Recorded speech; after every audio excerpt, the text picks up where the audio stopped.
नमो तस्स भगवतो अरहतो सम्मा संबुद्धस्स. संपूर्ण विश्वाला दुःख, भय, रोग यापासून मुक्त करण्याचा म्हणजेच निब्बाण सुखाचा मार्ग प्रकाशित करणारे महाकारुणिक तथागत सम्मा संबुद्ध तथागतांनी आपल्या मुख कमलातून सुआख्यात केलेला सद्धम्म आणि भगवंतांचा आर्य सावक संघ या त्रिरत्नांना मी त्रिवार वंदन करते. आज या ठिकाणी धम्म साकच्छा समूह मुंबई यांच्या माध्यमातून धम्मपद अट्टकथा व गाथा साप्ताहिक मालिका, त्या मालिकेचे प्रमुख मार्गदर्शक आदरणीय दयानंदजी मिसाळकर सर, पाली साहित्य व बौद्ध धम्माचे अभ्यासक, उपस्थित सर्व शील संपन्न श्रद्धावान उपासक उपासिका तसेच बालक बालिका यांना नमो बुद्धाय, नमो बुद्धाय, जय भीम. जुलै 2021 पासून दर शनिवारी ऑनलाईन पद्धतीने आपण आपल्या सर्वांच्या हितसुखासाठी मांगल्यासाठी भगवान बुद्धांच्या वाणीला प्रकाशित करत आहोत. आपणा सर्वांना शांत आणि एकाग्र चित्ताने या बुद्ध वाणीला श्रवण करावे, ग्रहण करावे ही आपणास नम्र विनंती करत आहे. कार्यक्रमाला सुरुवात करण्या अगोदर सर्वप्रथम आपण 3 रत्नांचं अनुसरण करूया. त्यासाठी मी सर्वांच्या वतीने मेघनाताई पाटील यांना विनंती करते की त्यांनी त्रिसरण अनुसरण करावे. मेघनाताई पाटील. नमो बुद्धाय, जय भीम सर्वांना. मी त्रिरत्नांचं आता शरण जाऊया आपण सर्व मिळून. बुद्धं शरणं गच्छामि, धम्मं शरणं गच्छामि, संघं शरणं गच्छामि, द्वितीयं बुद्धं शरणं गच्छामि, द्वितीयं धम्मं शरणं गच्छामि, द्वितीयं संघं शरणं गच्छामि, तृतीयं बुद्धं शरणं गच्छामि, तृतीयं धम्मं शरणं गच्छामि, तृतीयं संघं शरणं गच्छामि. साधु साधु साधु.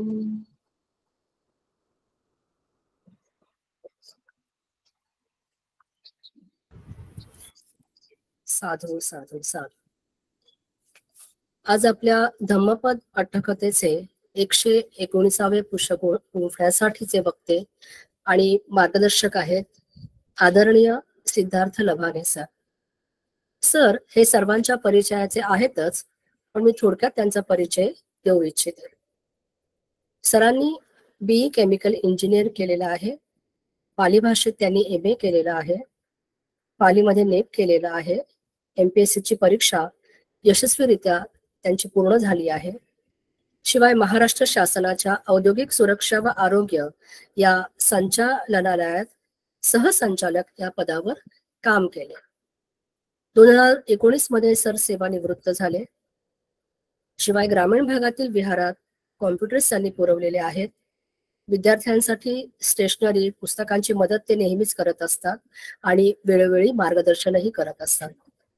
बौद्ध साहित्यावर बरेच शोध निबंधही त्यांचे सादर झालेले आहेत. आजपर्यंत सरांची 14 व्याख्याने झाली आहेत आणि आज सरांचे 15वे व्याख्यान त्याचा आपल्याला लाभ लाभणार आहे. तर असा थोडक्यात परिचय देऊन मी सरांना विनंती करते की त्यांनी आम्हाला आपले बहुमोल असे मार्गदर्शन करावे. आदरणीय लभाने सर. थँक्यू संघमित्रा ताई. थोडासा नमो तस्स भगवतो अरहतो सम्मा संबुद्धस्स.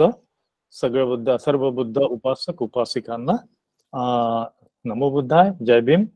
आणि आपला जो धम्मसाकच्छा ग्रुप आहे, धम्मसाकच्छाचे जे काही ऑर्गनायझर्स आहेत त्यांना सुद्धा मी धन्यवाद देतो.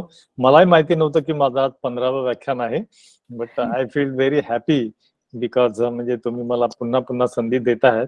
धन्यवाद टीम.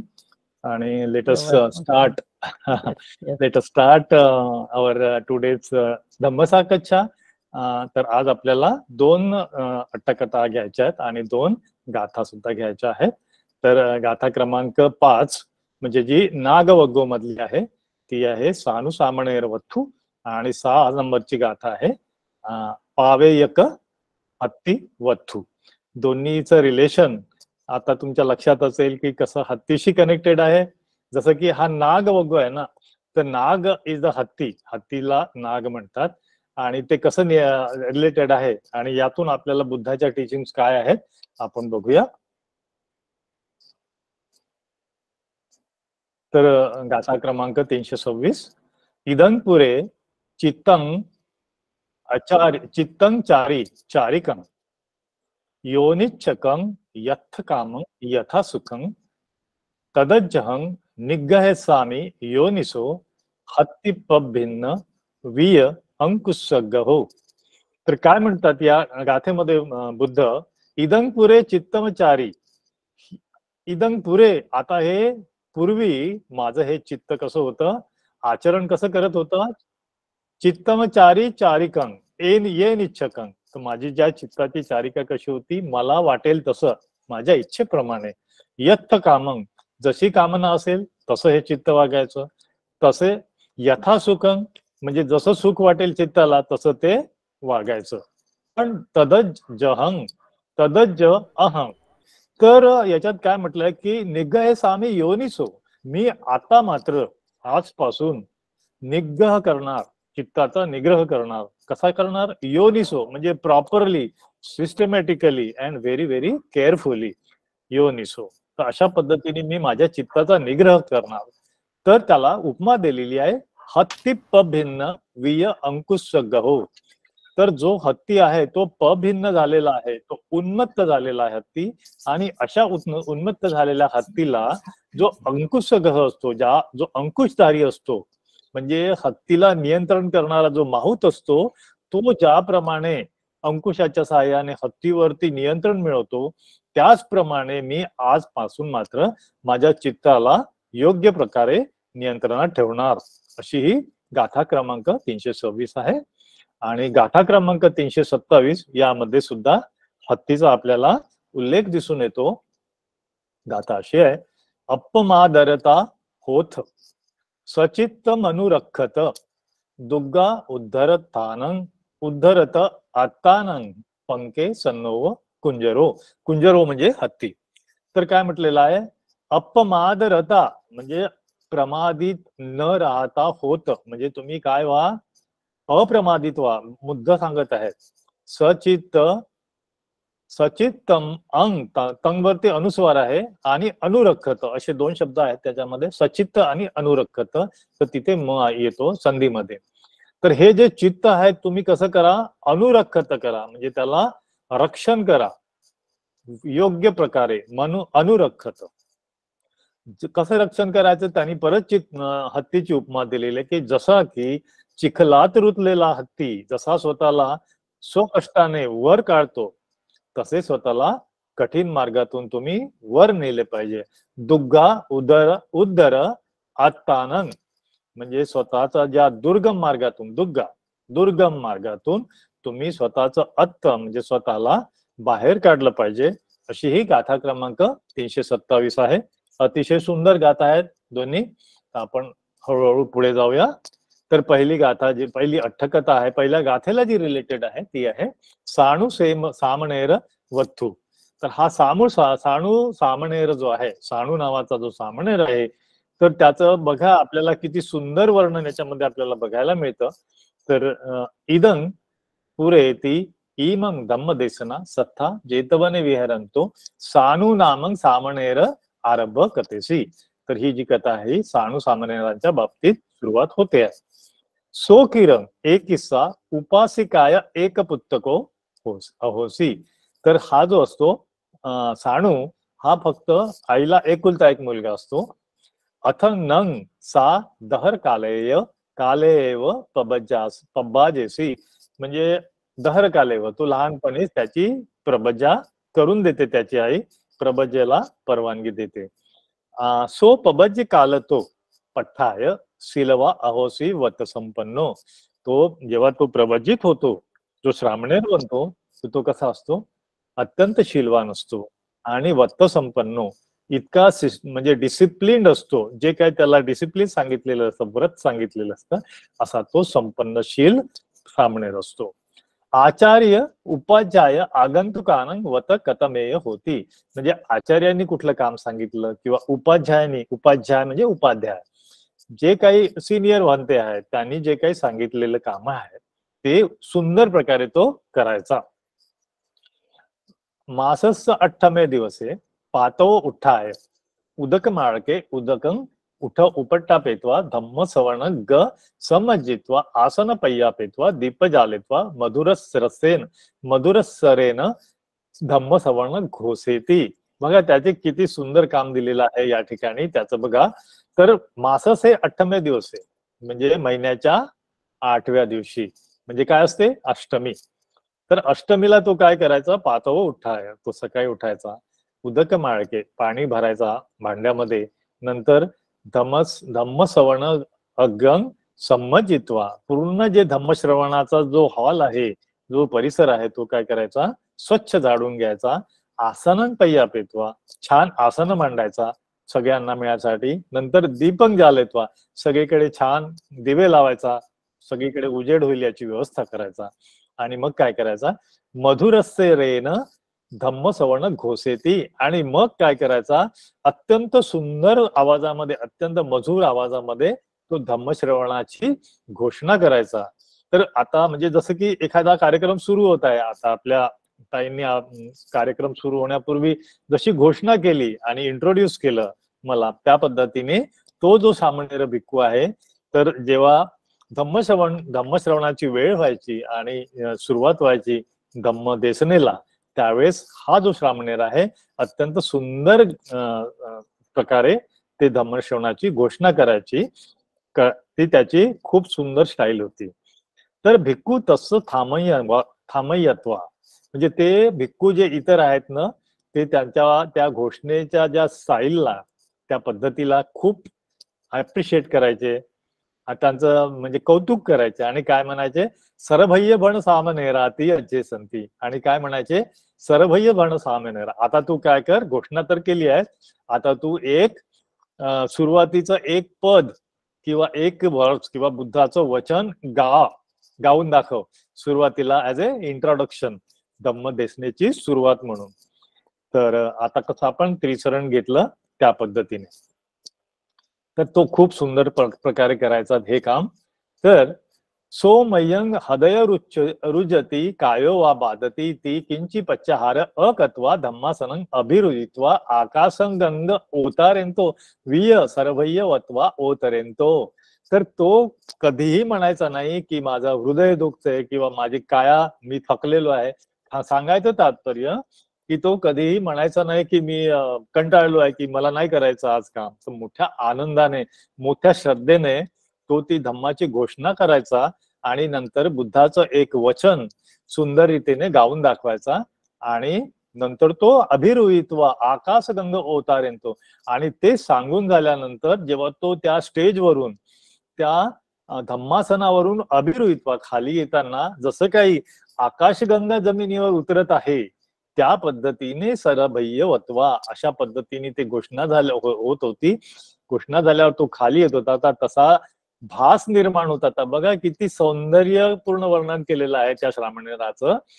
तर असा तो खाली उतरत आहे आणि असं वाटायचं की आकाशगंगा खाली येत आहे. आणि मग काय म्हणायचा तो, मयंग माता पितोनं इमिसंग सरभय्ये पत्ती दम्मी, मी आता जी घोषणा केलेली आहे आणि हे जे माझं जे कुशल कर्म आहे हे काय होईल, याचं पुण्यकर्म माझ्या माता पितरांना पोचो, असं तो म्हणतोय. तर तस्स मनुष्य माता पितरो पत्तिया दिनभाव न जाणाती. तर त्याचे जे आई बाबा होते, त्यांनी जी आई होती त्याची किंवा वडील होते त्यांना हे काहीच माहिती नाही, कारण आपला मुलगा आपल्याला असं काहीतरी देश हे करतो आहे, आपल्यासाठी प्रे करतोय, आपल्याला आपलं जे पुण्यकर्म आहे हे वितरण आपल्यापर्यंत करतो आहे, हे त्यांना माहिती नव्हतं, कारण ते इतर दुसऱ्या गावाला राहायचे. मग मग पण काय व्हायचं की अनंतर भावे पनस माता यक्षिणी हुत्ता निभता सा देवता सदी आगंत्वा धम्मसुत्वा सामनेरेन दिन्नपत्ती अनुमोदामी ताता ती वदती. तर त्याची या श्रामणेराची पूर्वीच्या जन्मातली जी आई होती ती होती यक्षिणी. आता ती यक्षिणी झालेली आहे, तिचं निर्माण झालं म्हणजे ती मरण पावलेली होती त्यावेळेस आणि आता ती यक्षिणी आहे.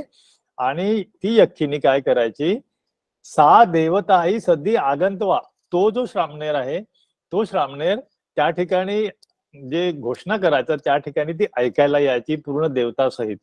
आणि मग काय म्हणायची, सामणेरेनं दिन्नपती अनुमोदामी. सामणेरेनं जे कुशल आता जे सांगितलेलं आहे, जाहीर केलेलं आहे की माझं जे कुशल कर्म आहे ते मी सगळ्यांना वितरित करतो ते पुण्य, तर त्याला मी अनुमोदन करते. म्हणजे ते तिचं जे पुण्य वितरणाचं ती स्वीकार करते, तिची पूर्वीची आहे. तर शील संपन्नचं नाम भिक्खू सदैव कसं लोकस्य प्रिय होती. तर अशा पद्धतीने हा जो शील संपन्न जो आहे, हा जो सामणेर आहे साणू, तो देवांमध्ये सुद्धा प्रिय झाला होता त्या यक्षिणीमुळे. तस्मी सामणरे देवता सलज्जा स गारवा स महाब्रह्माण वीय अग्गे खंद वीय च नंगमय्यती. नंगमय्यती म्हणजे नंग म्हणजे ते, तो ह्या श्रामणेला तो त्याची कौतुक कसं व्हायचं की जसं काही देवता आहे सलज्ज आहे, म्हणजे सलज्जा म्हणजे कसं की अत्यंत काय म्हणतात त्याला सबमिसिव्ह किंवा आदरयुक्त अशा पद्धतीने त्याचं कौतुक व्हायचं, सहगारवा त्याचा गौरव व्हायचा.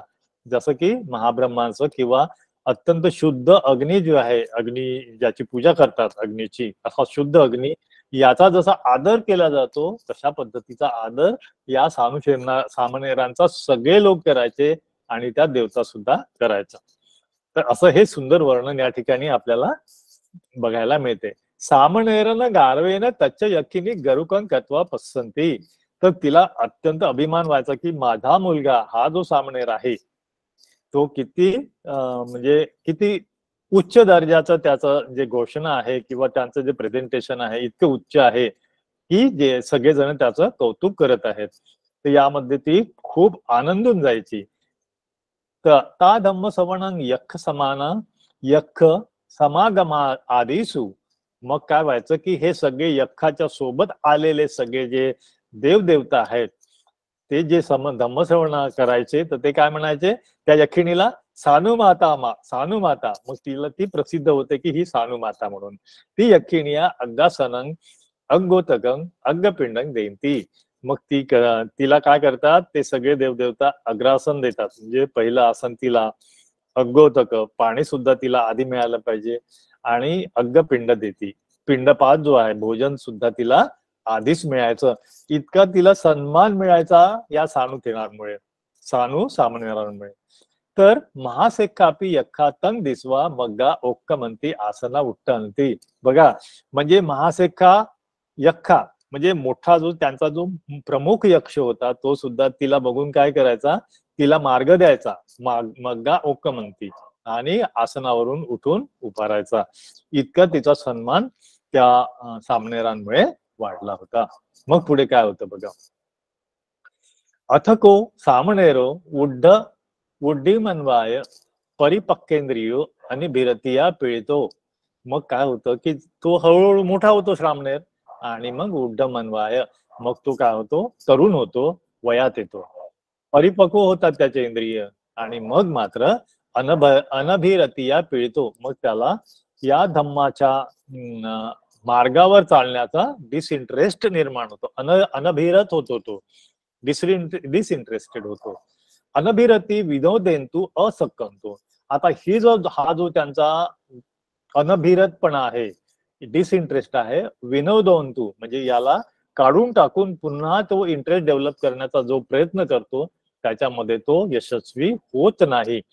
आणि मग काय करतो, मग अशाच परिस्थितीमध्ये तो घराकडे जातो. तर कसा जातो, परुळ केस नको किलिठ्ठ निवासन पारुपणो कस्सची अनारोचेत्वा पत्तचीवर आदाय एकेको मातू घर अगमासी.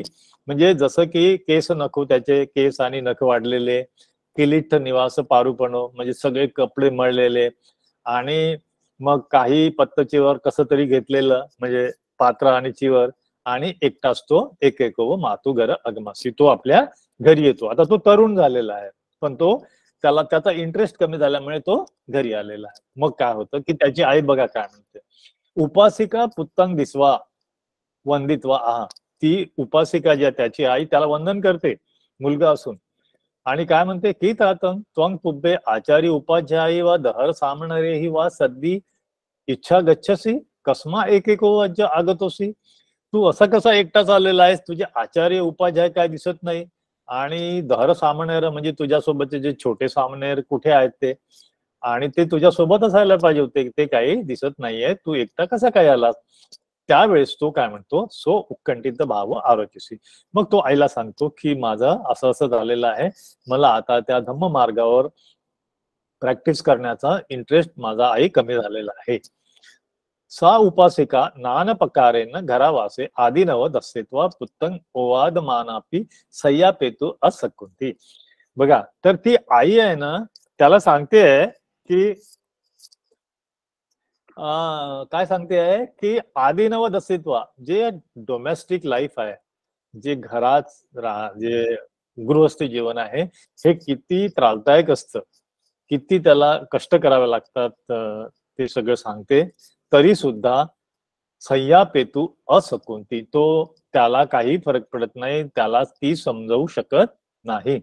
मग काय होतंय, अप्प एव नामं अत्तनो धम्मता धम्मतायपी सल्लेखेयाती अनुयोज्यत्वा तिष्ठतात यावते यागुबत्त समाधयामी यागु पिवित्वा कत्तबत्त किच्चस ते मना पाणी वत्थानी न्यरित्वा दस्सामी तिवत्वा आसन पय्यापेत्वा अदासी सी निसिदी सामणेरव. ती म्हणते की बरं ठीक आहे, आता तसं कर, थोडा वेळ बस, यागू भत्त जे आहे ना, आता जे मी जेवण तुझ्यासाठी तयार करते तोपर्यंत ती यागू पिवित्वा, तू हे जे भाताची खीर आहे यागू तू सध्याची पिऊन घे आणि थोडा वेळ बस, मी तुझ्यासाठी स्वयंपाक करते, नंतर आपण याच्यावरती सविस्तर बोलू. आणि त्याला ती आसन देऊन टाकते बसायला आणि म्हणते की निसिदे सामणेरो, इथे तू सामणेरा तू इथे बस. मग काय होतं, उपासिका मुहूर्तनेव यागू खज्जकत समादेत्वा अदासी, मग ती उपासिका त्याला म्हणते की हे यागू खज्जक म्हणजे खीर आणि खज्जक म्हणजे तो जो स्वीट डिश असते ती तोपर्यंत तू खा. आणि मग काय म्हणते, यथ अथंग भत्त संपादे सामी, आता मी याचं जेवण तयार करते आणि अविदुरे निसिन्ना तंडुले धुवती, मग त्या बाजूला बसून काय करते, ती तांदूळ धुवायला सुरुवात करते. मग त्यावेळेस तस्मी समय सा यखिनी, म्हणजे ती यखिनी जी त्याचं कौतुक करणारी जी यखिनी होती ती विचार करते, कहनुखो सामनेरो कच्ची भिकारा लभती, माझा जो सामनेर आहे सानू सामनेर तो गेला कुठे आणि त्याला भिक्षा आज पिंडपात मिळाला की नाही हे सुद्धा मला कळायला पाहिजे, म्हणून ती शोधते त्याला. आणि अवज्यमाना तस्स विभ्रमित्तु कामताय निस्सिन्न भाव यत्वा सामणेरो में महासख्खानं देवतानं अंतरे लज्जन उपादेय. मग तिच्या लक्षात येतं की अरे हा श्रामणेर आहे ना, हा घरी गेलेला आहे आणि घरी गेलेला का गेलेला आहे, कारण त्याचा आता इंटरेस्ट कमी झालेला आहे, धम्माच्या मार्गावर चालण्याचा इंटरेस्ट कमी झालेला आहे. तर मग ती काय म्हणते, गच्छामिस्स विभ्रमणे अंतराय करिसामे, आता मी काय करते, गच्छामी मी तिथे जाणार आणि मग काय करेल, त्या भिक्खूचं त्या सामणेराचं मन बदलवण्याचा प्रयत्न करणार, करिस्वामी करणार, भविष्यामध्ये करणार. म्हणजे आता ती त्या तसं प्लॅनिंगला ती तसं पुढे करायला ती आता पुढाकार घेते आहे. तर मग ती आता तिथे पोचली आहे, तो सामणेर आता घरी आलेला आहे, तिथे ती पोचली आहे यक्षिणी.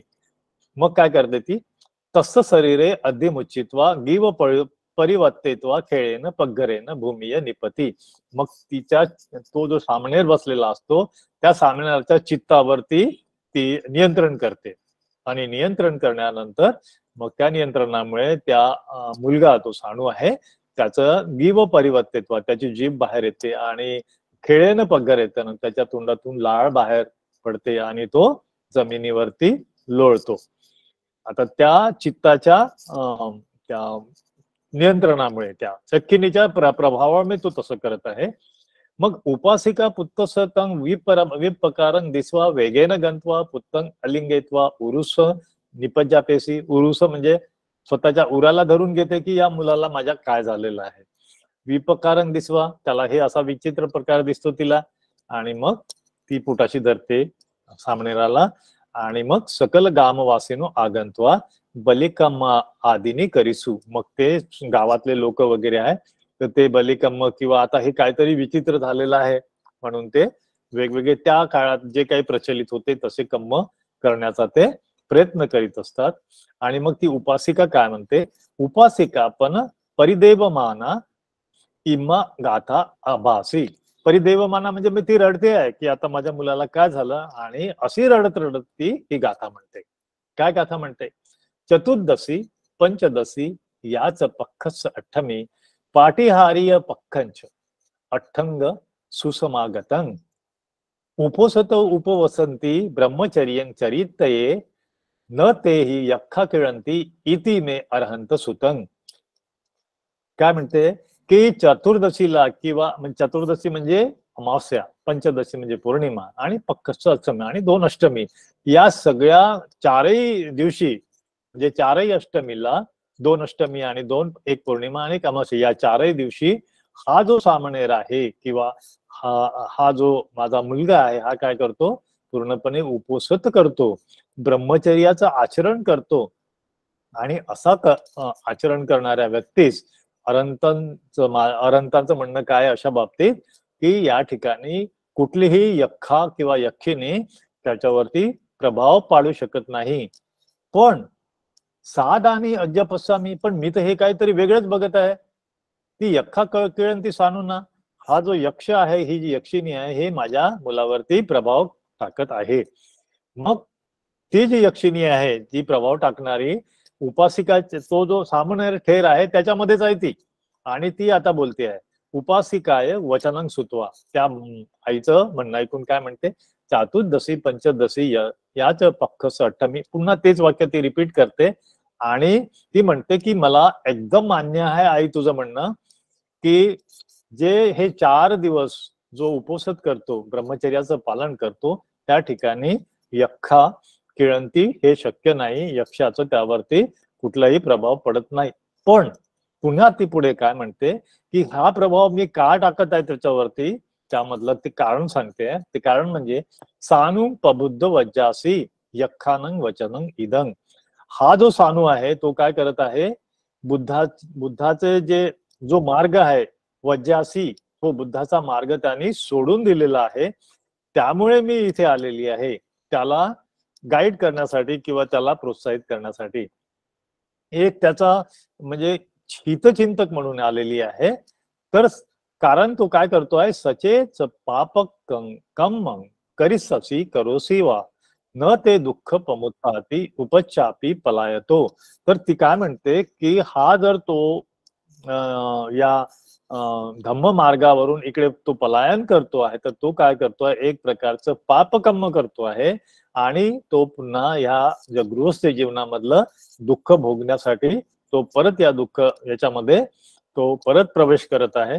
आणि याची काळजी आहे मला, म्हणून मी त्याला मार्गदर्शन करण्यासाठी इथे आलेली आहे, मला त्याला हार्म करण्याचा अजिबात उद्देश नाही आहे. आणि असं म्हणून ती तिथून निघून जाते. म्हणजे तो जो अमल असतो तिचा यक्षिणीचा त्या सानूवरचा, तो तिथून नाहीसा होतो. मग सो यक्षिणी उमेलेतो अख्खिनी उमेलेतो. आता हा सो म्हणजे कोण, तो सानू सामणेर. अख्खिनी उमेलेत्वा मातरं केसे विकिरीय अस्संती पस्संती रोदमान सकल गामवासिनोच सन्निपतिते दिसवा अत्तन यक्षेन गहित भाव अजानंतो. आता तो डोळे उघडतो, आता तो नॉर्मल झालेला आहे, आणि आईचे केस विकिरीय म्हणजे केस विस्कटलेले, अस्संती आणि पस्संती, श्वास घेताना श्वास सोडताना रोदमान, ती रडती आहे म्हणजे सिसकून म्हणजे मुसमुसून रडत आहे. आणि सकल गामवासी पण आहेत तिथे. आणि हे सगळं बघून मग तो यक्षाचा जो गहित भाव आहे त्याला ते काही माहिती नसतं. तेव्हा तो काय म्हणतो आईला, अहंग पुठ्ठे अहं पुब्बे पिठ्ठे निसिन्नो माता मे अविदर निश्चिदित्वा तंडुल धवती.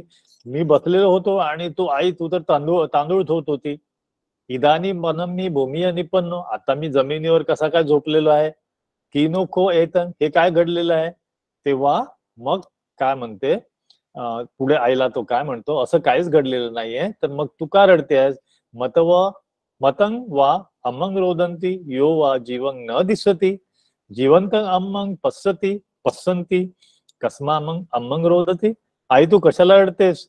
लोक तर केव्हा रडतात की जेव्हा जीव न दिसती, म्हणजे मुलगा जर जिवंत दिसला नाही, म्हणजेच मुलाचा जर मृत्यू झाला त्यावेळेस अशा पद्धतीचं जे म्हणजे आक्रोश किंवा रडणं आहे हे मी ऐकलेलं आहे, पण मी तर जिवंत आहे, तू कशाला रडतेस. मग ती आई त्याला सांगते अथ नंग, मग ती सांगते नंग म्हणजे त्याला. पुत्तंग भद्दंग तव हो तू मयापन, हा जो तू पुत्रा तू खूप छान मुलगा आहेस. अय नो पुत्तको डय्य मानो, हा जो पुत्र आहे तू याच म्हणजे अशा पुत्राला डय्य मानो, याला कुठल्याही प्रकारचा ताप होऊ नये, संताप होऊ नये. डय्य मानो, तू दुःखामध्ये जळू नये, अशा पद्धतीचं आम्हाला वाटतं. आणि ती सांगत नाही की यक्षिणीचं काय आहे, पण ते त्याला कळतं. नंतर तो भंडवीय निहारित्व बुद्ध साहसाने पबजितो घरावासे पुन्हा डय्यतो इच्छित. तर ती काय म्हणते की भंडवीय निहारित्व बुद्ध शासने प्रबजितो, तुला हे सगळं घरदार सोडून तुला बुद्ध शासनामध्ये प्रबजित झाला आहेस, तू पुन्हा घरामध्ये गृहस्थी जीवनामध्ये येऊन स्वतःला जाळून का घ्यायची तुझी इच्छा आहे, म्हणून ती रडते, असं ती एक्सप्लेनेशन देते त्याला. मग अभिधावत बदनते कस उपजायमसे आदित्या निहत बंडंग पुन्हा डय्यतू मिच्छसी. तू कुटका, आता ही जी गाथा परत आलेली आहे संयुक्त निकायामध्ये, तर बदनते म्हणजे मुलाला म्हणते की तू पुन्हा या अशा जगामध्ये, या गृहस्थ जीवनामध्ये पुन्हा जळायला यायला नाही पाहिजेस. आणि मग सो मातरी कथेंतिया सल्लकेत्वा नथी मयंगी भावना अथो. आणि हे सगळं झाल्यानंतर तो कन्व्हिन्स होतो. कसा कन्व्हिन्स होतो की आता माझ्यामध्ये गिही भाव राहिलेला नाही, गृहस्थ जीवनाची इच्छा जी आली होती मनामध्ये ती आता नाहीशी झालेली आहे. मग असं म्हणून अथस्स माथा साधू ताता ती, मग ती काय म्हणते साधू, तिला आनंद होतो की बाबा आपला मुलगा आता कन्व्हिन्स झालेला आहे, त्यांनी मान्य केलेलं आहे की आता ग्रीस्त जीवनामध्ये मी येणार नाही. साधू ताता ती तुठ्ठा पणित भोजन भोजित्वा, मग सुंदर असं भोजन करून परिपूर्ण वस्य भाव यत्वा ती चिवर पटिया दिसी, त्याला सगळं जेवण खाऊ घालते. आणि मग काय करते, 3 चिवर परिपूर्ण वस्य भाव, म्हणजे तो आता पुढच्या उपसंपदेला, कारण त्याचं वय झालेलं असतं 20 वर्ष, परिपूर्ण वस्य भाव, परिपूर्ण झालेला असा जो श्रामणेर आहे त्याला योग्य प्रकारचे 3 चिवर देऊन त्याचा आदर करते. सो परिपूर्ण पत्त चिवर उपसंपदन लभी, मग त्याला ते 3 चिवर घेतल्यानंतर, परिपूर्ण चिवर घेतल्यानंतर उपसंपदा प्राप्त होते. अथस्स अचिरूप संपन्नस्स, अचिर रूप उपसंपन्नस्स असा शब्द आहे तो. बघा याच्यामध्ये ट्रान्सलेशन करताना किती गोंधळ होऊ शकतो. अचिरूप प्रसन्न म्हणजे खूप वेगळ्या पद्धतीने अर्थ दिलेला आहे ट्रान्सलेशन मध्ये. तर याच्यात काय म्हटलं, अचिर म्हणजे आत्ताच प्रवज्जा घेतलेला, ज्याने आत्ताच उपसंपदा घेतलेला, अचिर उपसंपन्न म्हणजे त्याला ज्याने आता काही वेळापूर्वी उपसंपदा घेतलेली आहे अशा व्यक्तीबद्दल आता सत्ता जे बुद्ध आहेत ते काय म्हणतात, चित्तनग्ग हे उत्साह जनेंतो इमंग गाथा माह. मग हे जे सत्ता आहे त्याला म्हणतात, त्याचा चित्त निग्रह करण्यासाठी, त्याचा चित्त निग्रह करण्याचा जो त्याला प्रेरणा देण्यासाठी काय म्हणतात, ही गाथा म्हणतात. इदं पुरे चित्तमचारी चारिकं ये निच्छकं यत्थ कामं यथा सुखं तदज्जह निग्रहे सामी योनिसो हत्ति भिन्न विय अंकुश अग्गहो. तर आतापर्यंत जे आपलं चित्त होतं, तुझं जे चित्त होतं ते कसं होतं, चंचलित होतं, आपल्या मताप्रमाणे वागत होतं. आता मात्र हे चित्त मी असं ठेवणार की ते ज्याप्रमाणे जो जो हत्ती असतो तो कसा आहे, उन्मत्त झालेला हत्ती जो माहूत आहे त्याला नियंत्रणात ठेवतो, त्या पद्धतीनेच हे चित्त मी नियंत्रणात ठेवतात असं बुद्ध स्वतःला म्हणतात. आणि हे स्वतःला म्हणत असताना तो जो सानू सामणेर आहे, जो आता नुकताच त्यांनी पबज्जा उपसंपदा घेतलेली आहे, तो ऐकतो आणि अशा पद्धतीने तो प्रोत्साहित होतो. तेसना वसाने सानूना सद्धी. आता हा देसना तथागताची पूर्ण झाली तेव्हा तो सानू जो आहे त्याच्यासोबतच धम्मश्रवणाय उपसंकमंतानंग, त्याच्यासोबत जे धम्मश्रवण करणारे आलेले बहुनंग देवतांना, खूप सारे देवता सुद्धा आले होते, त्यात सगळ्यांना धम्माचा लाभ झाला आणि सामणेर वथू या ठिकाणी पूर्ण झालेली आहे. तर ही जी पहिली गाथा अशा पद्धतीची याची अठ्ठकथा आपण बघितलेली आहे. आता पुढच्या गाथेकडे आपण वळूया. तर ही गाथा जी आहे चिखलात रुतलेल्या हत्तीच्या बाबतीतली ही गाथा आहे. इमंग धम्मदेसना जेतवने विहरंतो कोसलरय्यो पावेक नाम हत्ती. तर या हत्तीचं नाव होतं पावय्यक आणि ही जी देसना आहे ही कुठे दिलेली आहे, जेतवने विहरंतो, जेतवनामध्ये तथागत विहार करीत असताना.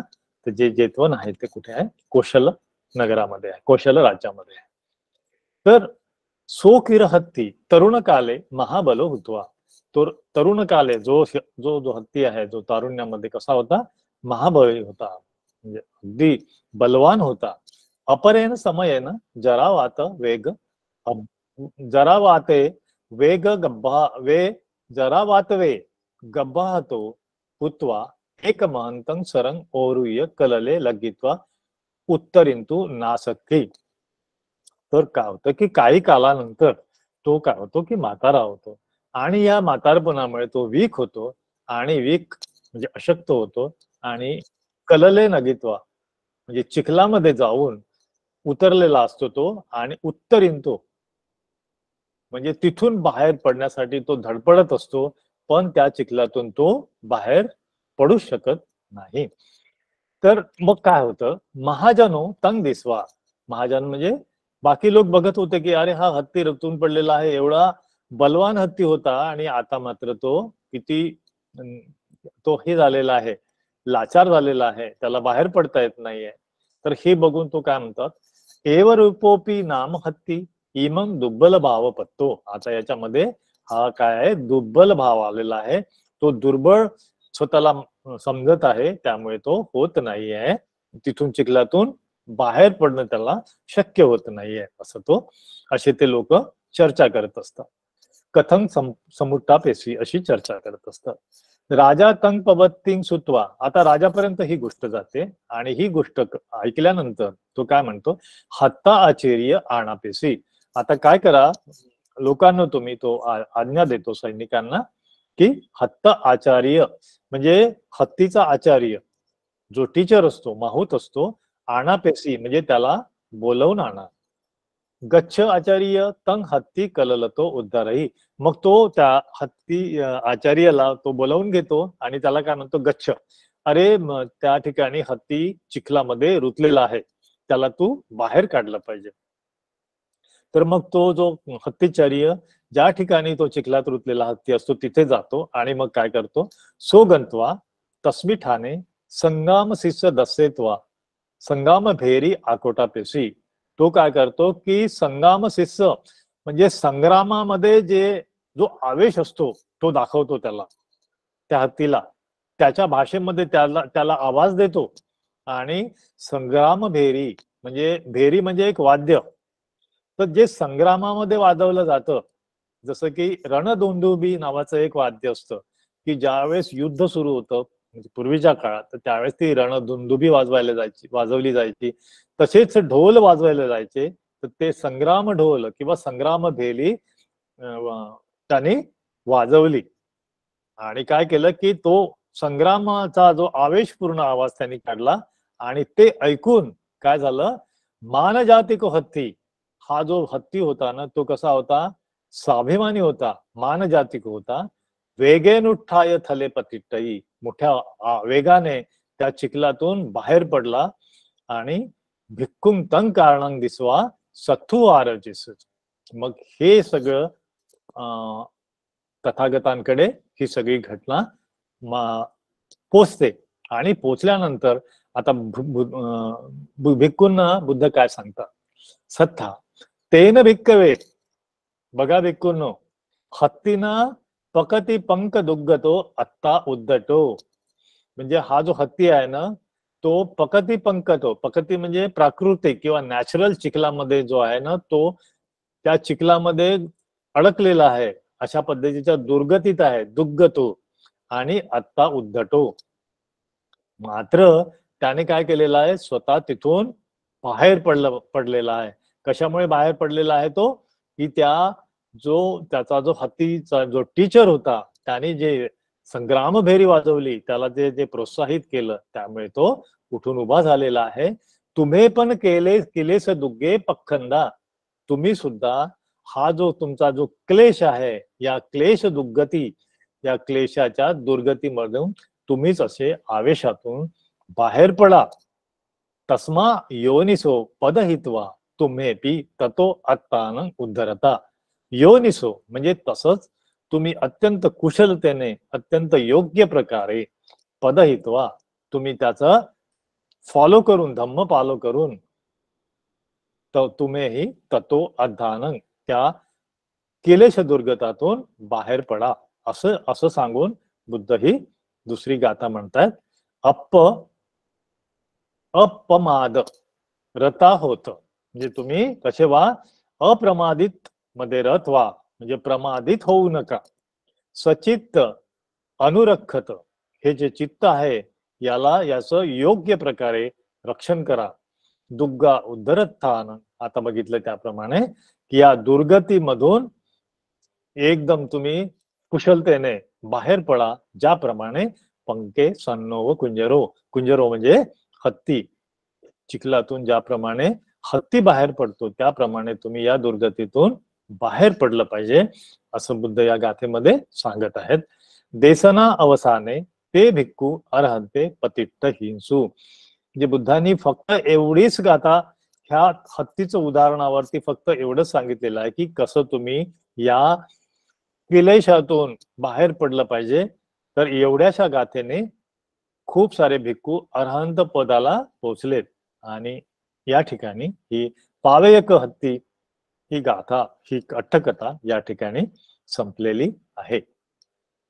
तर आता या दोन्ही गाथांमध्ये आपल्याला हे दिसून येतं की पहिला याचा जो काणू सामणेर आहे आणि दुसरी जी गाथा आहे पावेयक हत्ती, या दोन्ही गाथेमध्ये आपल्याला एक महत्वाचा मुद्दा दिसतो. तो मुद्दा म्हणजे कल्याण मित्र. हा जो कल्याण मित्र आहे, हा आपल्या या उपासकाला किंवा आपल्या सहकार्याला कसं त्याच्यातून, क्लेशातून किंवा संकटातून बाहेर काढतो. तर याबद्दल बुद्धांनी खूप या कल्याण मित्रतेला महत्व दिलेलं आहे. या महत्वाचं आपण थोडस याच विषयाच्या अनुषंगाने थोडेसे संदर्भ बघूया. तर एका ठिकाणी बुद्धाला विचारण्यात येतं की दिग्गजानुसूत्तामध्ये की कतमाच व्यक्पज्य कल्याण मित्रता. तर हा जो व्यक्पज्य आहे ना, हे त्या व्यक्तीचं नाव आहे. हा गृहस्थ असतो आणि याला कल्याण मित्रता बद्दल जाणून घ्यायचं असतं की कशाला पाहिजे कल्याण मित्र. तर त्यावेळेस बुद्ध सांगत आहेत की इध बॅग पंच गहपती वा गहपती पुत्ता, गहपती असो की त्याचा मुलगा असो, गहरावा वृद्धावा, म्हणजे तो लहान असो की वृद्ध किंवा मोठा असो, वृद्ध शिलीनो म्हणजे तो शिलामध्ये वीक असो, नाहीतर वृद्ध म्हणजे सिनियर असो. तर असा जो कोणी व्यक्ती आहे, तो व्यक्ती श्रद्धा संपन्न, शील संपन्न, त्याग संपन्न, त्याग म्हणजे त्याग, सॅक्रिफाईस, किंवा पय्या संपन्न, हे सगळे जे गुण असलेला जो एखादा व्यक्ती आहे, छोटा असो की मोठा असो, तर या सगळ्यांना हा जो कल्याण मित्र काय करतो, तेही सद्दी संथिट्टती सल्लपती साकच्च समापज्जती. म्हणजे हा जो कल्याण मित्र काय करतो, संतिष्ठती, त्या उपासकाकडे जातो, त्या व्यक्तीकडे जातो आणि यथारूपानं साकच्छ समापज्यती, म्हणजे साकच्छ जे चर्चा करतो, जी आता आपण चर्चा करतो आहे, तर ती चर्चा करतो, योग्य प्रकारे चर्चा करतो आणि जे काही त्याच्यातले ते श्रद्धा, शील, त्याग, पय्या हे गुण आहेत त्याला योग्य प्रकारे हायलाइट करतो. समापज्यती यथारूपानं श्रद्धा संपद्ध अनुशिखती, म्हणजे तो काय करतो की तो जो श्रद्धा संपन्न उपासक आहे त्याला काय करतो, अजून कल्टिवेट करतो, अजून त्याला प्रोत्साहन देतो आणि अनुशिखती म्हणजे स्वतः सुद्धा त्याच्यातून प्रेरणा घेतो आणि अजून सुद्धा स्वतः सुद्धा ती श्रद्धा आत्मसात करतो, अनुशिखती. त्याचप्रमाणे आणि याच्यात काय म्हटलंय की यथारूपाने, म्हणजे त्याला जसं त्याच्या कॅपॅसिटी प्रमाणे यथा योग्य जेवढं शक्य होईल तितकं. नंतर यथारूपानं शील संपद्ध अनुशिखती, त्याचप्रमाणे यथाशक्ती यथारूपानं शील संपन्नाचे जे गुण आहे त्याच्यामध्ये त्याला सुद्धा कल्टिवेट करतो आणि तेच गुण त्याला प्रोत्साहन देतो आणि स्वतःमध्ये आत्मसात करण्याचा प्रयत्न करतो. तसंच यथारूपानं त्याग संपद्ध अनुशिखती, तो सुद्धा त्याग सुद्धा म्हणजे त्याग भावना जी आहे ती सुद्धा स्वतः आत्मसात करतो आणि त्यालाही प्रोत्साहन देतो. पुढे म्हटलं आहे यथारूपानं पय्या संपदं अनुशिखती, जी प्रज्ञा डेव्हलप झालेली आहे त्या मित्रामध्ये, त्या गृहस्थामध्ये, त्याचं प्रोत्साहन आणि त्याला प्रोत्साहन करून त्याचं कल्टिवेशन करून स्वतः सुद्धा अनुशिखती, स्वतःमध्ये तो आत्मसात करतो. अयंग उच्चती व्यक्पज्य, अशा व्यक्तीला व्यक्पज्या कल्याण मित्रता म्हणतात. तर हा जो कल्याण मित्र इतका महत्वाचा व्यक्ती आहे, जसं आता आपण बघतोय आहे की तो काय करतो की जसं आता आपली धम्मसाखच्या ग्रुप आहे, या धम्मसाखच्या ग्रुपमध्ये जे काही जे उपासक आहेत, हे सगळ्या उपासकांसोबत जी धम्मसाखच्याची टीम आहेत, हे मेंबर्स आहेत, हे एकत्र येतात, साखच्छा करतात. सल्लपती साकच्छ समापज्यती, आपण काय करतो, एकत्र येऊन धम्मसाखच्छा करतो, आपली जी श्रद्धा आहे या श्रद्धेला बळकट करतो आणि आम्ही पण त्याच्यातून शिकतो. तशी श्रद्धा शिकतो, शील शिकतो, त्याग शिकतो आणि पय्या सुद्धा शिकतो. आणि हे असं जे आपलं नातं आहे उपासक आणि जे आपले धम्मसाखच्या टीम मेंबर्स, त्याच्यामध्ये मी सुद्धा आहे, तर हे असे आपण आपली ही जी आहे ही कल्याण मित्रता आहे. हे याच्यामधून आपल्याला नक्कीच आपल्याला साम्य दिसून येतं आणि आपण अत्यंत बरोबर मार्गाने आपण कल्याण मित्रता आपण काय म्हणतात त्याला, त्याची पूर्तता करत आहोत असं आपल्याला नक्कीच वाटतं, मला तर नक्कीच वाटतं. तर मग एक ठिकाणी काय होतं की बुद्ध म्हणतात, बुद्ध आणि आनंद यांचा संवादामध्ये एक संयुक्त निकायामध्ये कल्याण मित्र सुत्त नावाचं एक सुत्त आहे, त्यामध्ये यांचा संवाद चाललेला असतो आनंदाचा. तर आनंद म्हणतात, आनंदो भगवंतन एतदोवच, ते गावाचं ठिकाण दिसतंय समोर, आपण वाचू शकता. नागरकं गाव आहे ते आणि हे शाक्यांचं गाव असतं आणि तिथे आनंद भगवंताला म्हणतात की उपड्डमिदं बनते ब्रह्मचर्यं यदिदं. तर हे ज्या ब्रह्मचर्याच्या मार्गावर म्हणजे आर्य मार्गावर चालताना हे जे कल्याण मित्रता ही कशी आहे, उपट्टम इदं म्हणजे 50% काम, उपड्ड म्हणजे अर्ध काम तर ही कल्याण मित्रताच करते बनते, असं ते बुद्धाला सांगत आहेत आनंद. त्यावरती आता पुढे काय म्हणतात की कल्याण मित्रता, कल्याण सहायता आणि कल्याण संपवंकता, हे तिन्ही गोष्टीमध्ये अर्धा हिस्सा तो आहे ना, तो तर कल्याण मित्रताच आहे बनते असं म्हणतात. तर कल्याण मित्रता आपल्याला कळलेली आहे. मग कल्याण सहायता काय, तर सहायता म्हणजे मित्रच असतो तो, पण तो हेल्प करणारा असतो किंवा गाईड करणारा असतो, म्हणजे थोडक्यात सोबती असतो, आपल्या जीवनातला सोबती असतो, तर त्याला सहायता म्हटलेलं आहे. अजून एक सिमिलर मिनिंग आहे कल्याण संपवंकता. तर संपवंकता म्हणजे एखादा कठीण प्रसंग असतो किंवा एखादी टार्गेट पूर्ण करायचं असतं, की जसं की हा भिक्खू संघाला एका आपल्याला याच्या मार्गाकडे, अर्हताच्या टार्गेटकडे, अर्हत पदाकडे किंवा निब्बाणाकडे चालायचं असतं. तर या ठिकाणी जे सगळे सहकारी आहेत ते काय आहेत, कॉम्रेड्स आहेत. कॉम्रेड्स हा शब्द त्याला सिमिलर आहे.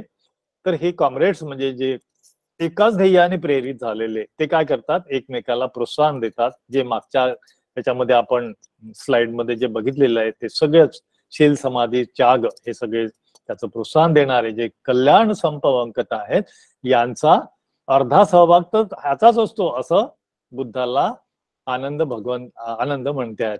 त्यावरती बुद्ध काय म्हणतात बघा, मा हेव आनंद, मा हेव असं म्हणू नकोस आनंद, असं बिलकुल नाहीये. सकलमे विदंग आनंद ब्रह्मचर्य यदिदंग. बुद्ध म्हणतात की 100% त्यांचा सहभाग असतो आनंदा, नुसता 50% नाही, 100% सहभाग असतो. कशामध्ये, कल्याण मित्र, कशांचा, कल्याण मित्रता, कल्याण सहायता, कल्याण संपवकता, असे हे तिन्ही गोष्टी मध्ये हा जो कल्याण मित्र असतो हा इतका महत्वाचा असतो. कल्याण मित्र सेत आनंद भिक्कुनु पटिकंख कल्याण सहायस कल्याण संपक्क कल्याण संपवंकस अर्यं अठ्ठंगिक मग्गं भावेसती अर्य अठ्ठंगिकं मग्गं बहुलीकरिसती. तर हा जो कल्याण मित्र आहे हा काय करत असतो की या आर्य अष्टांगिक मार्गावर, जो आर्य अष्टांगिक मार्ग आहे त्यासाठी सम्मा दिठ्ठी, सम्मा संकप्पो, हे तुमची दिठ्ठी आहे ही योग्य, जर काही ठिकाणी मिथ्या दिठ्ठी होत असेल तर ती बरोबर योग्य मार्ग, योग्य दिठ्ठीमध्ये तो आणतो सहाय्यक. तुमचा संकल्प जर चुकला असेल, जसं की त्या साणूसामनेराचा संकल्प कसा झाला होता, बदलला होता, तो परत गृहस्थ आश्रमात आणण्याचा त्याचा मानस झाला होता. पण कल्याण मित्रांनी काय केलं, त्या भिक्खुनीने, सॉरी त्या यक्षिणीने आणि त्याच्या आईने काय केलं की त्याला परत अठ्ठंगिक मार्गावरती भावेसती, त्याला योग्य मार्गावर आणलं. त्याचप्रमाणे पुढचं जे आर्यष्टांगिक मार्गातलं सम्मा दिट्ठी, सम्मा संकप्प आता बघितला आपण, सम्मा वाचा, वाचेवर योग्य नियंत्रण, नंतर सम्मा कम्मंतो, कम्मामध्ये हे आपल्याला सहाय्य करतात कल्याण मित्र, आजीविकेबद्दल सहाय्य करतात. नंतर सम्मा व्यायामो, म्हणजे तुम्ही कसं प्रयत्न केला पाहिजे मार्गावर चालताना, निब्बाण अटेंड करण्याचा प्रयत्न करताना. नंतर सम्मा सधी आणि सम्मा समाधी, हा पूर्णपणे आर्य अष्टांगिक मार्ग याची भावना करताना हा जो कल्याण मित्र आहे हा सहाय्य करतो. आणि नुसता सहाय्य नाही करत, त्याच्यामध्ये मग्गंग बहुलीकरिसती, तो त्याचं बहुलीकरण सुद्धा करतो, त्याला स्ट्रेंथन करतो, त्याला बळकटी देतो. असं हे कल्याण मित्राचं यामध्ये योगदान बुद्धांनी सांगितलेलं आहे. ह्या अशा 2 गाथा होत्या. मला वाटते वेळ घेतलेला आहे मी 1 तास आपला. तर या 2 गाथाचं जर आपण कन्क्लुजन बघितलं, सार बघितला, तर एकदा आपण 2 मिनिटात बघूया. हे तर सानुसामनेर वत्थूमध्ये कल्याण मित्र कोण होते, यक्षिणी सानुमाता आणि उपासिका म्हणजे त्या सानू सामनेराची आई होती.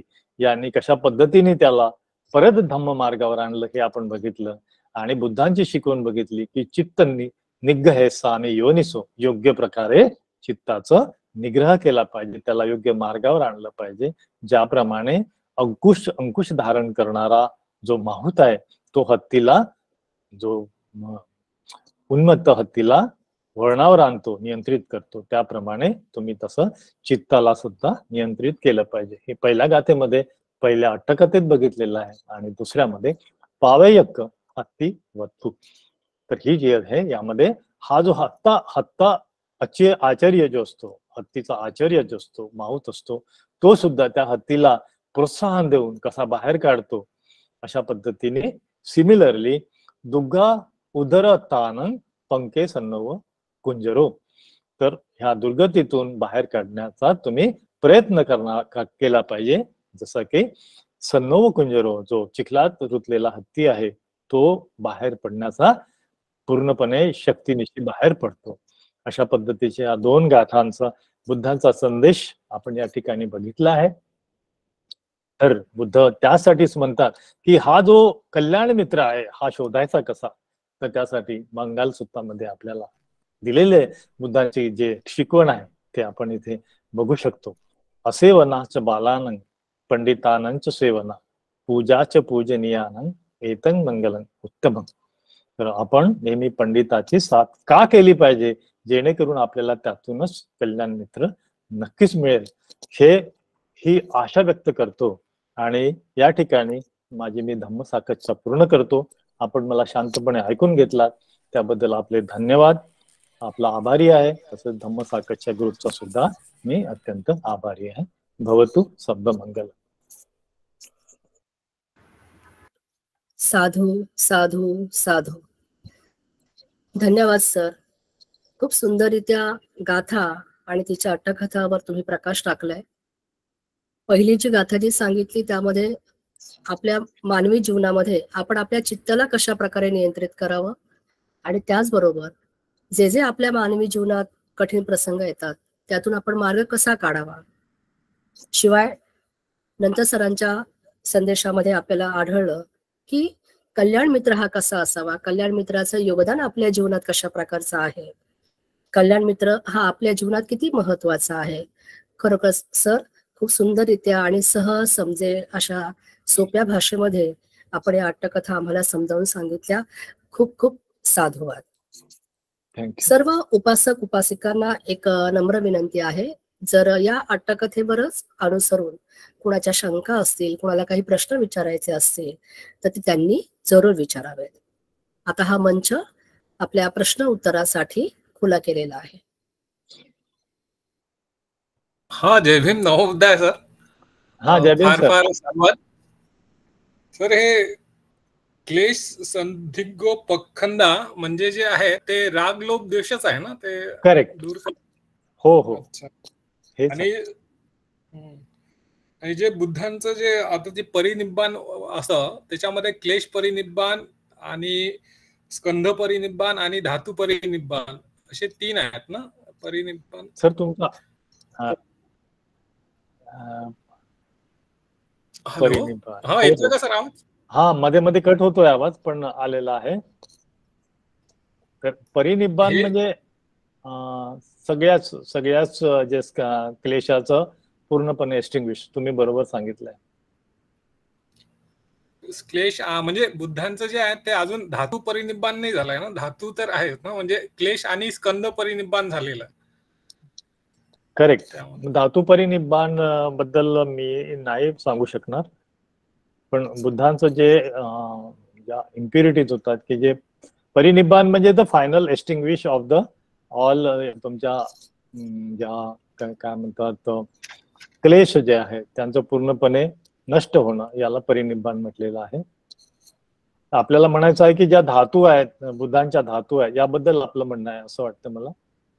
हो हो. हा, तर त्याबद्दल मी काही सांगू शकणार नाही, पण बुद्धांच्या धातू अजूनही अस्तित्वात आहेत. हो, त्यामुळेच धम्म आपल्याला आज श्रवण करायला भेटतोय. ते बुद्ध शासन चालू आहे तेच. तर हे जे सामनेर वस्तू जे होते सानू तर सामनेर ह्या अशा ज्या घटना आहेत त्या आजच्या याच्यामध्ये पण आपल्याला पाहायला भेटत ना. म्हणजे जसं की कुणाच्या अंगामध्ये येतं किंवा स्प्लिट पर्सनॅलिटी वगैरे असतात अशा टाईपचं. हो हो. कारण की ते श्रीलंकेचे म्हणते आहेत यश, त्यांनी मागे एकदा दिसण्यामध्ये असं सांगितलं होतं की कुठेतरी काही ऍक्सिडेंट झाला होता, तर ऍक्सिडेंट मध्ये एक व्यक्ती वाचला होता, बाकी 2 त्याचे मित्र एक्सपायर झाले होते ऑन दी स्पॉट. ते बाकीच्या नशापता वगैरे याच्या करण्यामध्ये. तर तो त्या जो चांगला वाचलेला होता त्याच्या अंगामध्ये वगैरे येत होता आणि त्या काही गोष्टी असतील तर असं आजही पाहायला भेटतं असं. पण आपल्या लक्षात आलं असेल की मी या गोष्टीला विशेष महत्व दिलेलं नाही की हे जे अंगात येणं किंवा ती जी यक्षिणी आहे त्याच्या चित्तावरती ती तशी त्याचं काय करते, नियंत्रण करते. आपल्याला यातून बुद्धांचे टीचिंग जे आहेत ना त्याकडे जास्त फोकस करावं असं मला वाटतं. की ती त्याची आई जी आहे किंवा ते जी काही यक्षिणी असेल, जी काही असेल ते 31 प्लेन्स ऑफ एक्झिस्टन्स मध्ये मिसाळकर सर जास्त चांगलं एक्सप्लेन करतात. पण मला असं वाटतं की व्हॉट बुद्धा हॅज टू टीच, म्हणजे बुद्धांना काय शिकवायचं आहे आपल्याला. हे मी यावरती जास्त कॉन्सन्ट्रेट करण्याचा प्रयत्न केलाय. हो सर. तर हे यामध्ये मग आपल्याला मग्ग जो बहुलीकृत करणं आहे, तर मग्ग बहुलीकृत करणं म्हणजे अठ्ठांगिक मार्ग आहे हा. म्हणजे ह्या सगळ्या शील समाधी प्रज्ञा या प्रकारेच आचरणात आणायचा असं. Absolutely. Very good question sir. बहुलीकरण या शब्दावर तुम्ही प्रश्न म्हणजे तो शब्दाबद्दल उल्लेख केला ते खूप चांगलं केलं. बहुलीकरण इज अ म्हणजे रिपिटेशन. एखादी गोष्ट आपण पुन्हा पुन्हा करतो म्हणजे त्या गोष्टीला स्ट्रेंथन करतो. म्हणजे असं होत नाही की मी आज ध्यान केलं अनित्य अनंत आणि दुःख याच्यावरती ध्यान केलं किंवा 8 दिवस 10 दिवस जाऊन विपश्यना केली आणि मला अनित्य बोध झालाय. ओके.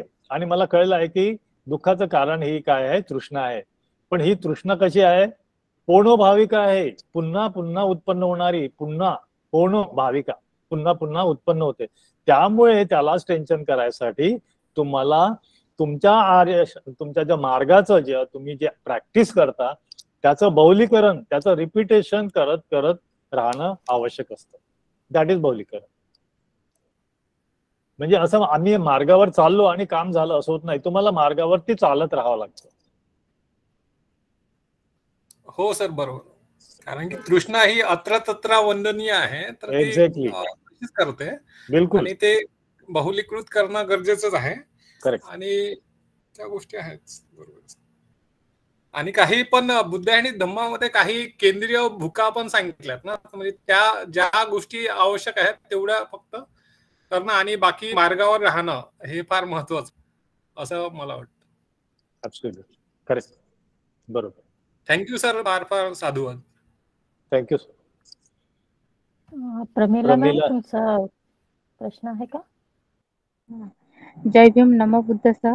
सर मला एक विचारायचं होतं की ते बुद्ध वंश पुस्तक वाचत असताना मला त्यात बुद्धाची उंची ते रत्नामध्ये मोजतात. तर म्हटलं रत्न काय असतं? कधी कधी काहींची हातामध्ये दिलेली आहे आणि काहींची रत्नामध्ये उंची मोजलेली आहे. तर ते रत्न नाही समजलं मला. उंची बद्दल नाही सांगता येणार. जे माहिती नाही ते मी प्रामाणिकपणे सांगतो, त्याबद्दल नाही. धन्यवाद सर. ओके. जय भीम सर. मला एक प्रश्न विचारायचा होता. हे पहिल्या स्टोरीमध्ये श्रामणेर आणि यक्षिणी यांचं काय रिलेशन असते? म्हणजे ती यक्षिणी का त्यांना मदत करू इच्छिते? बरं. हा, तर ते त्या ओळीमध्ये एक कदाचित राहिला असेल तो शब्द. ती पूर्वीच्या जन्मीची त्याची आई असते. ओके. हा, ती आई असते. आणि जेव्हा हा जाहीर करतो ना की ते कवण म्हणतो किंवा बुद्ध वचन म्हणतो आणि घोषणा करतो, तेव्हा म्हणतो की हे जे माझं पुण्यकर्म आहे माझ्या आईबाबांना मिळव. तर आईबाबा तर लांब असतात, पण ही यक्षिणी असते तिथे, ती ऐकते, म्हणून ती तिथे उपस्थित होते. ती त्याच्या पुण्यामध्ये सहभागी होते असं ते आहे. Okay sir. सर, या ज्या स्टोरीज आहेत या अशा डिटेलमध्ये दिलेल्या आहेत का? कारण जेव्हा आम्ही ऐकतो ना त्यावेळेस मला बऱ्याचदा असं फील होतं की म्हणजे पूर्ण स्टोरी नाही आपल्याला ऐकायला मिळत, थोडंसंच मिळतं त्याच्यातलं. जो मेन पॉइंट आहे त्याच्यातनं काय शिकायला पाहिजे ते कळतं आम्हाला, पण ती ऍक्च्युअल स्टोरी पूर्ण नाही लक्षात येत सर. ऍब्सोल्युटली. तर या स्टोरीज आहेत का कुठे लिहून ठेवलेल्या अशा? माझ्या म्हणजे लिमिटेड अभ्यासामध्ये तर त्या आलेल्या नाही आहेत, पण तुम्ही इतर यांच्या काय म्हणतात धम्मगा यांचा अभ्यास करू शकता. धम्मपदाचा का सर? त्याच्यामध्ये धम्मपदाचा पण मी जे आता जे घेतलेलं आहे ना धम्मपद अट्टकथातला बारीक सारीक गोष्टी घेतलेल्या आहेत. आता मला वाटतं मी क्वचितच काही एक थोडंसं स्किप झालं असेल, पण आता जी स्टोरी सांगितलेली आहे ती कम्प्लीट आलेली आहे असं मला वाटतं. आणि याचा संयुक्त निकायामध्ये पण थोडासा उल्लेख आहे, तो उल्लेख सुद्धा मी घेतलेला आहे. तर या व्यतिरिक्त अजून डिटेल असतील तर मग मला माहित नाही. धम्म साहित्यात इतरत्र आपल्याला बघायला पाहिजे. मी हा दावा करू शकत नाही की याच्यापेक्षा नसतील म्हणून. बरं सर, बरं, ठीक आहे सर. Okay, thank you. मला वाटतं आता कोणाला काही शंका नसाव्यात. वास्तविक महाकारुणिक भगवान गौतम बुद्ध यांचा विचार, यांचं कार्य हेच इतकं मोठं आहे, प्रदीर्घ आहे की आपल्या एवढ्या छोट्याशा शुल्लकशा आपल्या जीवनामध्ये आपल्याला ते सामावून घेता येणं कठीण आहे. शंका तर राहणारच आहेत.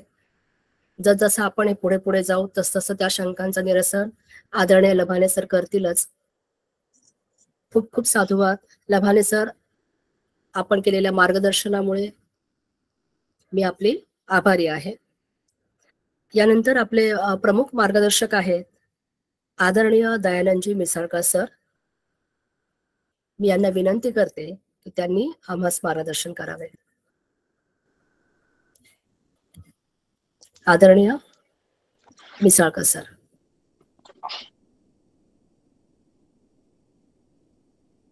नमो बुद्धाय. जय भीम. आवाज येतो का माझा? हो सर, येतोय आवाज. हो सॉरी हा, ऍक्च्युली मी ट्रॅव्हलिंग मध्ये होतो आणि मला पूर्ण नाही ऐकता आला, पण म्हणजे सेकंड हाफ चांगला ऐकता आला आणि आपली चर्चा झालीच होती त्यावर. तर म्हणजे फारच उत्तम अशा कथा आणि तशा गाथा आणि तसं एक्सप्लेनेशन, फारच मुद्देसूद, सिस्टमॅटिक, एकदम आवडलं मला. एकदम कॉम्पॅक्ट होतं आणि नेहमीप्रमाणे प्रश्नही आपल्या मंचावर जे श्रोते आहेत ते पण चांगले अभ्यासू आहेत, त्याचा खूप आनंद होतो. फक्त ते एक जो प्रश्न आला होता ती स्प्लिट पर्सनॅलिटी, तो वेगळा विषय आहे. स्प्लिट पर्सनॅलिटी जी आहे ती सायकोलॉजिकल आहेत काही, ठीक आहे. काही मानसिक आजार आहेत, सिझोफ्रेनिया असेल, स्प्लिट पर्सनॅलिटी असेल, अजून काय काय असते, तो एक वेगळा विषय आहे. आणि बहुतेक आपल्याला सायकिक पेशंटच मिळतात. आणि हे यक्षिणीचं जे पोझिशन जे आहे त्या चित्तावर हावी होणं, कधी कधी असं होत आहे. आणि अशा काही घटना आपल्या पाली साहित्यात आहे, बुद्धांच्या वेळी झालेल्या आहेत आणि त्याच्यावर बुद्धांनी उपचार पण सांगितलेले आहेत. तर हा टेम्पररी हे आहे. पण लबानी सरांनी सांगितल्याप्रमाणे आपण फोकस कशावर करतो? फोकस टीचिंग वर करतो. बरेच प्रश्न अनुत्तरित असतात किंवा आपला अभ्यास नसल्यामुळे थोडस गुंतागुंतीचे वाटतात, अविश्वसनीय वाटतात. तर ठीक आहे, काही हरकत नाही. तो फक्त जिथे म्हणजे जिथं फेत नाही किंवा वाटत नाही की खरा असेल, तर त्यातला जो सारांश असेल तेवढंच आपण घ्यायचा आहे. आणि लबानी सरांनी सांगितल्याप्रमाणे ती यक्षिणी जी त्या मुलाची आई म्हणजे त्या श्रामनेरची आई होती, तर तिला देवलोकात खूप मान होता. तर जसे आपले मुलं जर चांगलं काही यश मिळवलं, चांगले स्पोर्ट्स मध्ये किंवा एज्युकेशन मध्ये किंवा नोकरीमध्ये किंवा कशात, तर पालकांना आनंद होतो ना, तसंच ही अभिमानाची गोष्ट असते. आणि त्या यक्षिणीसाठी तिचा पूर्वजन्मीचा पुत्र जो आहे तो शिलवान आहे किंवा भिक्खू आहे, म्हणून त्यासाठी अभिमानाची गोष्ट होती. आणि त्यामुळे इतर देवलोक तिला प्रतिष्ठा द्यायचे, असं ते बघितलंय आपण. आणि हत्तीबद्दल खूप सुंदर म्हणजे छोटस एकदम अट्टकथा आहे, पण किती गंभीर मेसेज देऊन टाकतो. बऱ्याच वेळा आपल्या मध्ये पोटेन्शियल असतंय आणि बऱ्याच वेळा पोटेन्शियल असून आपण निराश झालेलो असतो काही गोष्टीमुळे. तर आपल्याला एक चांगला मार्गदर्शक पाहिजे असतो. लबाने सरांनी सांगितल्याप्रमाणे एक कल्याण मित्राची फार गरज असते, जो वेळोवेळी तुम्हाला सावरून धरणारा, तुम्हाला प्रोत्साहित करणारा, तुमचे दुर्गुण दाखवणारा, तुमचे गुण दर्शवणारा, असा तो कल्याण मित्र जो असतो. त्या हत्तीचं तसंच झालं. तो जेव्हा पडला त्या खड्ड्यामध्ये, तर त्याला बाहेर निघायला होत नव्हतं आणि त्याला प्रेरणेची गरज होती, जी की प्रेरणा मिळाली आणि तो तसा बलशालीच होता. आणि असंच आहे, आपले जे बल जे आहेत ते जाणून घेणं आणि त्याचा उपयोग करणं, अर्थात निब्बाणाच्या दिशेने त्याचा उपयोग करणं हे फार महत्वाचं आहे. लबानी सरांनी दोन्ही कथा खूपच चांगल्या सांगितलेल्या आहे. अजून एका मॅडमने काहीतरी प्रश्न विचारला होता रत्नाबद्दल, मला नाही समजला तो प्रश्न, तर तो रिपीट झाला तर बघता येईल. तर असे रत्नाची उंची काही नाही, म्हणजे या सृष्टीमध्ये 3च रत्न सगळ्यात मौल्यवान आहे, त्याची कोणीही बरोबरी करू शकत नाही. आणि हे 3 रत्न म्हणजे बुद्ध, धम्म, संघ. इतर म्हणजे आज मी तोच सांगत होतो, निधिखंड सुत्तामध्ये आहे आपल्या खद्दक पाठामध्ये, की भौतिक रत्न जे आहे ना, म्हणजे ऍक्च्युअल जे आपण पर्ल्स म्हणू किंवा जेम्स म्हणू किंवा डायमंड म्हणू किंवा सोनं चांदी जे काही आहे, हे रत्न भौतिक जीवनात खूप महागडे आहेत, मौल्यवान आहेत आणि सगळेजण ते मिळवण्यासाठी प्रयत्न करतात. पण या सगळ्यापेक्षा जास्त मौल्यवान रत्न हे धम्माचेच आहे. धम्माचा लाभ होणं किंवा चित्ताची शुद्धती होणं याच्यापेक्षा श्रेष्ठ कोणतंच धन नाही, हे बुद्धांनी सांगितलेलं आहे. आणि बुद्धांनी निब्बानम परम सुखम जे सांगितलेलं ते तेच आहे की या भौतिक मौल्यवान संपत्तीपेक्षा आध्यात्मिक जी संपत्ती आहे ती खूप श्रेष्ठ आहे. तर तुमचा प्रश्न मला समजला नाही, पण मला हे सांगायचं आहे की या सृष्टीमध्ये सगळ्यात श्रेष्ठ जर कोणते जेम्स असतील, रत्न असतील, तर ते बुद्ध धम्म संघ आहे. ते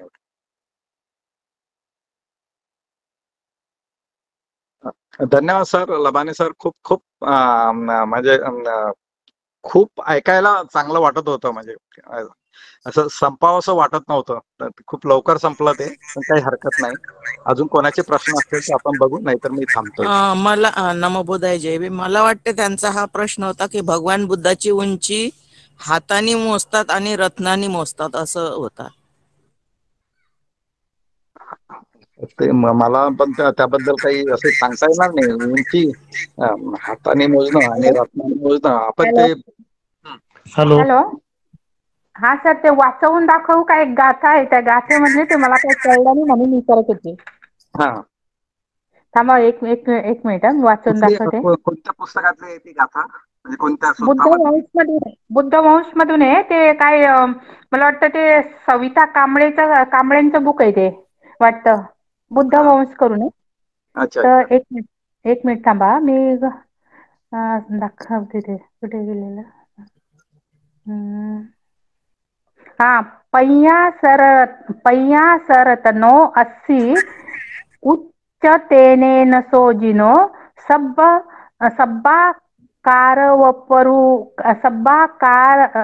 कारवरूपेतो सब्बगुणो पमुत्तमो. म्हणजे हे ते सुजात बुद्धांची उंची सांगतात. ते म्हणतात की ते बुद्ध सुजात बुद्ध शरीराने 950 रतन एवढा उंच होते आणि त्याचे शरीर आकार आणि गुणांनी सर्वच प्रकारचे स्वरूप होते. तर बऱ्याच ठिकाणी हातामध्ये उंची दाखवलेली आहे, तर यांची रत्नामध्ये होती, तर म्हणून मला कळलं नव्हतं. शरीराने 50 रतन उंच, 50 रतन एवढे उंच. नाही, मला मॅडम वाचावं लागेल, कारण आधीच्या बुद्धाच्या उंचीबद्दल जे सांगितलेलं आहे ना, म्हणजे हा संदर्भ नाही, काही दुसरा संदर्भ सांगतो मी. की आता आपण समजा 5-6 फुटाचे जे असतो की नाही साधारण उंची आजच्या याच्यात, आणि आपलं आयुमान साधारण 100 वर्ष आहे असं गृहीत धरू आपण, आणि आपली उंची 5, 5.5, 6 फूट आहे ना. म्हणजे लाईफ स्पॅन आणि हाईट, ठीक आहे, आयुमान आणि उंची असेल.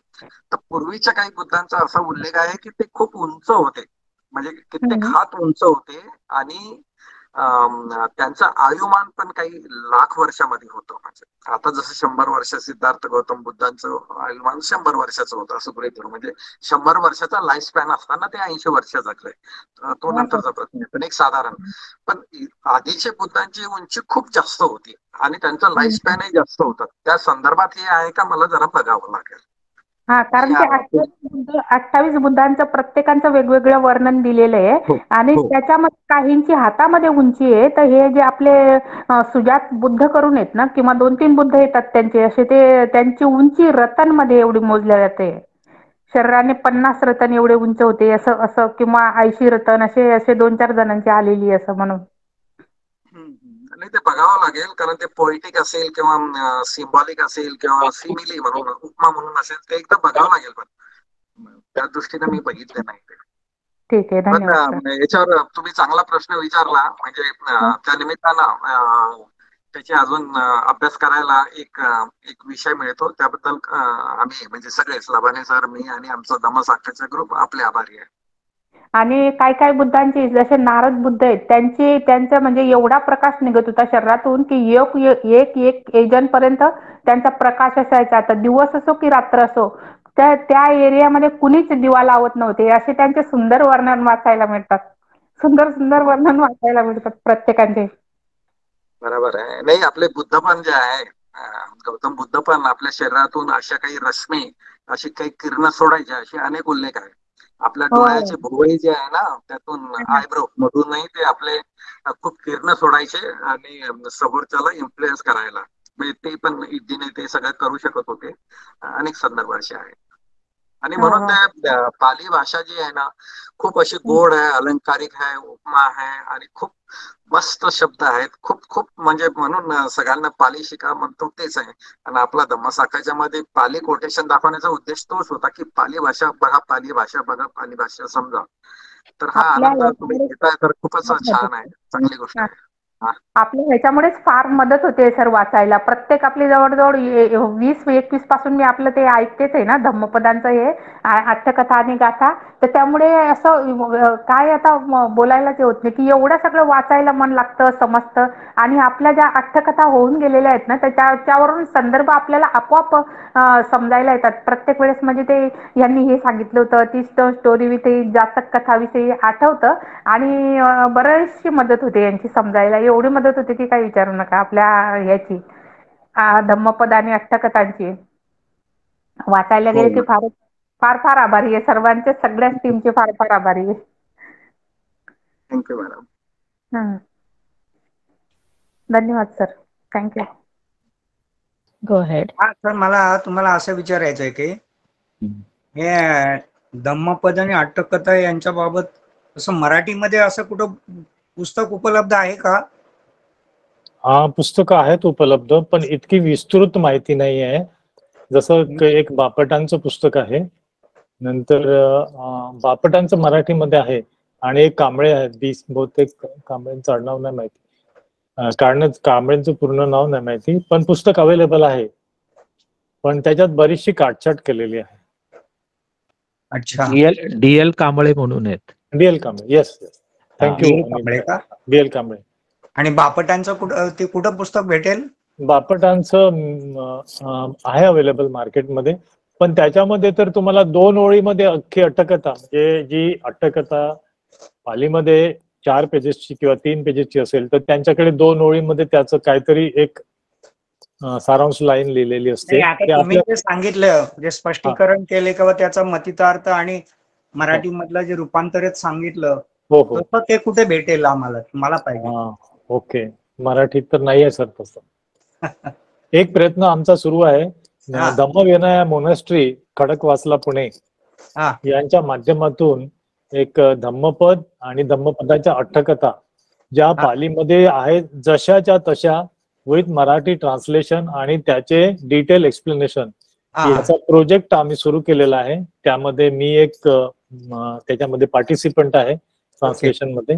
तर ते पुस्तक आपल्याला डिसेंबरच्या दरम्यान भाग पहिला व्हॉल्यूम 1 3 व्हॉल्यूम मध्ये आहे, ते आपल्या हाती पडू शकते. मी आपल्याला नक्कीच ते पाठवण्याचा किंवा आपल्याला पोहोचवण्याचा प्रयत्न करेन. Thank you sir. नक्की जरा उपलब्ध करून दिले तर फार बरं होईल. हो. Okay, thank you. आदरणीय लभाने सर, मिसाळकर सर यांनी त्यांच्या शंकांचं निरसन करण्याचा प्रयत्न केला. दोघांचे मी खूप खूप आभार मानते. खूप खूप धन्यवाद सर. वेळोवेळी तुमचे मार्गदर्शन आम्हाला लाभत असते आणि असेच मार्गदर्शन आम्हाला लाभत राहू ही सदिच्छा व्यक्त करते. धम्मसाखरच्या आणि पीपीटी टीम ज्यांच्या सहकार्यामुळे आपण आज आपला हा कार्यक्रम यशस्वीरित्या पार पाडू शकतो. मी धन्यवाद देऊ इच्छिते USA मधून संजय गायधनी सर, वैशाली गायधनी मॅम यांनी जो हा कार्यक्रम यशस्वी होण्यासाठी मार्गदर्शन केलेलं आहे. नेहमीच त्या करतात. याशिवाय कार्यक्रमाचे आपण जे YouTubeवर रेकॉर्डेड व्हिडिओ पाहू शकतो हे त्यांच्या अथक परिश्रमामुळेच. आणि सर्वात महत्वाचे धन्यवाद द्यायचे त्या सर्वच उपासक उपासिका यांना, कारण नेहमीच हे कार्यक्रमाला हजर राहतात. हजर राहून आपल्या जीवनात बुद्धवचन आचरणात आणण्यासाठी ते प्रयत्न करतात. आणि जरी त्यांच्या शंका असल्या, प्रश्न असले तरी एक विचारांचं एक आधार प्रदान होत आहे. आणि त्यामुळे एक छान असं एक धम्मसाखरच्या माध्यमातून हा आपल्याला मंच हा उपलब्ध झालेला आहे. आपण धम्मछायेच्या छायेत कोणते ज्ञान मिळवत आहोत ते इतरांपर्यंत आपण पोहोचूया आणि ते सुद्धा या निबाणाच्या दिशेने वाटचाल करून सर्वांचे जीवन सुखी हो, सर्वांचे खूप मंगल हो, सर्वांना हिताचा सुखाचा मार्ग लाभो, या पुण्यात वसुंधरा साक्षी राहो. आजच्या कार्यक्रमाची समाप्ती मेघना पाटील यांनी पालन गाथा सणतेने करावी अशी मी त्यांना विनंती करते. मेघना पाटील.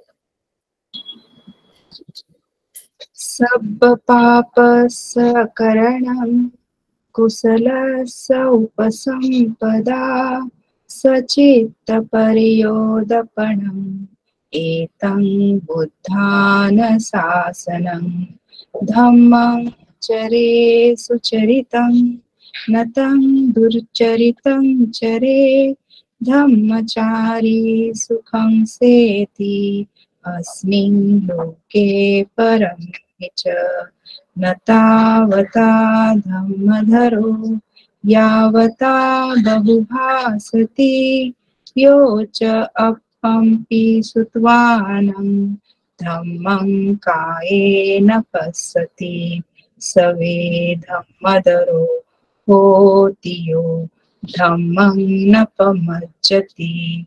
नत्थि मे शरणं अय्यं बुद्धो मे शरणं वरं एतेन सच्चवच्चेन होतु मे जयमङ्गलम्. नत्थि मे शरणं अय्यं धम्मो मे शरणं वरं एतेन सच्चवच्चेन होतु मे जयमङ्गलम्. नत्थि मे शरणं अय्यं संघो मे शरणं वरं एतेन सच्चवच्चेन होतु मे जयमङ्गलम्. नमो बुद्धाय नमो धम्माय नमो संघाय. साधु साधु साधु.